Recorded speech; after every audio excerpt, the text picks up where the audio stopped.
সালামু আলাইকুম বন্ধুরা, সবাই কেমন আছেন? আশা করছি ভালো আছেন। বন্ধুরা, আমরা যখন একটা ভিডিও বানাই, পাবলিশ করার পর আমাদের মনে হয় যে ভিডিওটা ঠিক হয় নাই, এটা ডিলিট করে দিই। হ্যাঁ, আমরা ডিলিট করি, তাতে বড় কিছু সমস্যা হয় না। কিন্তু এমন কিছু ভিডিও আছে যেগুলো ভিডিও আমার চ্যানেলের থেকে ডিলিট করলে চ্যানেলের সমস্যা হয়।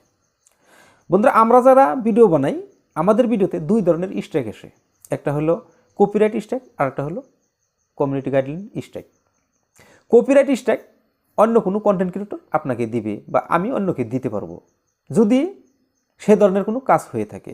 তো মনে করেন আমার চ্যানেলে কপিরাইট স্ট্রাইক এসেছে, তাহলে যে কপিরাইট স্ট্রাইক আমাকে দিয়েছে তাকে যদি আমি মেলের মাধ্যমে হোক, হোয়াটসঅ্যাপের মাধ্যমে হোক, যে কোনো মাধ্যমে আমি তার সাথে যোগাযোগ করে তাকে যদি রিকোয়েস্ট করি, সে যদি স্ট্রাইকটা উঠিয়ে নেয়, তাহলে আমার ভিডিও পাবলিশড হবে বা অন্য দর্শক দেখতে পাবে।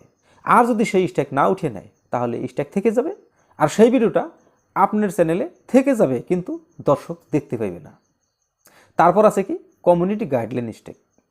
কমিউনিটি গাইডলাইন এটা ইউটিউব নিজে বানিয়েছে, ইউটিউবের নিয়মকানুন। আপনি যদি ইউটিউবের কোনো নিয়মকানুন, কোনো ভিডিওর মাধ্যমে, কোনো ভাষার মাধ্যমে, কোনো সিনের মাধ্যমে যদি তাদের নিয়মকানুন ভায়োলেশন করেছেন, তাহলে কমিউনিটি গাইডলাইন স্ট্রাইক আসে। আর যখন কমিউনিটি গাইডলাইন স্ট্রাইক আসে, তখন কিন্তু আমরা ঘাবড়ে যাই, ডরে ভরে আমাদের চ্যানেল থেকে আমরা ভিডিও ডিলিট করে দিই। এটা করলে কিন্তু অত্যাধিক ক্ষতি হয় চ্যানেলের। তাহলে ডিলিট না করে কী করব? বন্ধুরা, যদি কমিউনিটি গাইডলাইন স্ট্রাইক আসলো, যে ভিডিওতে আসলো সেই ভিডিও কিন্তু দর্শক দেখতে পারবে না, আপনি কিন্তু দেখতে পারবেন। আপনার চ্যানেলে সেই ভিডিওটা 7 দিন পর্যন্ত থাকবো।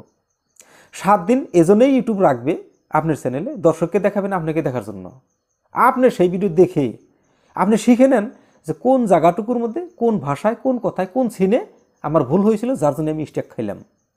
আপনি এই শিক্ষাটা 7 দিনে করে নেন, ভবিষ্যতে যাতে এ ধরনের ভুল আর না হয়। 7 দিন পর ইউটিউব নিজেই আপনার চ্যানেল থেকে সেই ভিডিও ডিলিট করে দিবে। আর যদি ইউটিউব নিজে ডিলিট করে দিল 7 দিনের ভিতরে আপনার ভিডিওটা, 90 দিনের ভিতরে আপনার স্ট্রাইকটা ইউটিউব উঠিয়ে নেবে। আর যদি আপনি ইচ্ছাকৃতভাবে আপনার চ্যানেল থেকে ডরে ভরে আপনি ডিলিট করে দিলেন সেই ভিডিওটা, তাহলে স্ট্রাইক যে দিয়েছে, স্ট্রাইক কিন্তু সারা জিন্দিগির নামে আপনার চ্যানেলে বসে থাকবে। তো সেজন্যই স্ট্রাইক আসুক আর যাই আসুক, যদি গাইডলাইন স্ট্রাইক হয়, তাহলে সেটায় হাত দেওয়ার কোনো দরকারই নেই। যদি আমরা ইচ্ছাকৃতভাবে হাত দিয়ে আমরা ডিলিট করে দিই, তাহলে কিন্তু ক্ষতি। আর যদি কপিরাইট স্ট্রাইক আসলো, তাহলে যে কন্টেন্ট ক্রিয়েটর কপিরাইট দিয়েছে, স্ট্রাইক দিয়েছে, তাকে রিকোয়েস্ট করে আমার চ্যানেল থেকে যদি স্ট্রাইক উঠিয়ে নিয়ে আসতে পারি, তাহলে ভালো। আর যদি তা না হয়, তাহলে ভবিষ্যতে যাতে আরও সেই ধরনের কোনো ভুল না হয়, এটুকু সতর্ক থাকলে যথেষ্ট। তো বন্ধুরা, এই ছিল আজকের ভিডিও, যে চ্যানেলের ভিডিও ডিলিট করলে কী ক্ষতি হয়। তো যদি ভিডিও ভালো লাগে একটা লাইক দিবেন, যদি চ্যানেলে নতুন আছেন সাবস্ক্রাইব করে আমার সাথে থাকবেন। তো বন্ধুরা, এই ভিডিওটা কোথা থেকে দেখতেছেন? যদি ফেসবুক থেকে দেখে থাকেন, তাহলে ফেসবুক পেজটা ফলো দিবেন। এই ভিডিওটা শেয়ার করে বন্ধুদের দেখার সুযোগ করে দিবেন। আশা করছি আপনাকে পরবর্তীতে লক্ষ্য পাবো। এই আশাই আজকের মতো ভিডিও শেষ করছি। খোদা হাফেজ, আসসালামু আলাইকুম।